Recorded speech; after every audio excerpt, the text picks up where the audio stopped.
Hi, I'm Dan Rubin, and I'm going to show you how to take some amazing photographs with the smartphone that's in your pocket. Here are a few simple tips to transform your photographs and give you great results the next time you take a picture.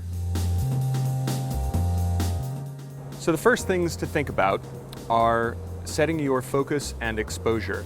Now, most smartphones, it's just a matter of tapping on the screen. When it comes to setting the exposure though, if you tap to focus on a darker or lighter area of the composition, that will drastically change the amount of light that's being let into the camera. Now, one final thing is that some smartphones will allow you to tap and hold, and it will lock the focus and exposure, and then you can move and reframe to somewhere else without changing the brightness levels of your image.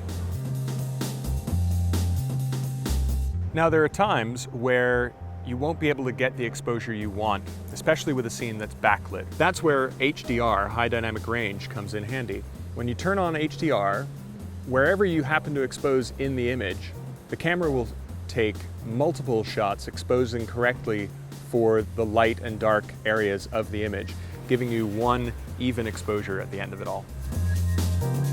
One of the things I love to do when I travel is capture life on the street. The way I do this on my iPhone is with burst mode, and the point of this is to capture multiple frames in quick succession and then go back after the fact and pick the exact frame that you want.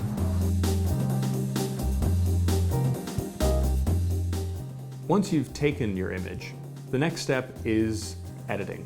The two apps I spend most of my time in are Snapseed and ViscoCam. So in Snapseed, generally what I'll want to do is make some tiny tweaks to improve the exposure a little bit more before I start to apply any filters or effects. Now, there are a lot of different things, as you can see, and I encourage you to just explore and play. The next thing to do is to finish the edit in ViscoCam. Now, ViscoCam allows a lot of different presets or filters that give your image very, very different looks. And once I'm happy with the image, I'll save it and I'm ready to move on to sharing it on Instagram. Getting your image from ViscoCam to Instagram is very easy.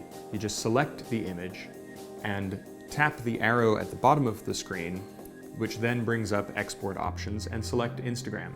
From there, it's easy to publish.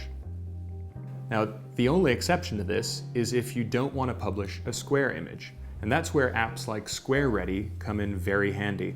You can take an image that's not square, add white borders or black borders to the top and bottom or left and right, and then go directly from Square Ready into Instagram. I hope I've inspired you to take even better photos.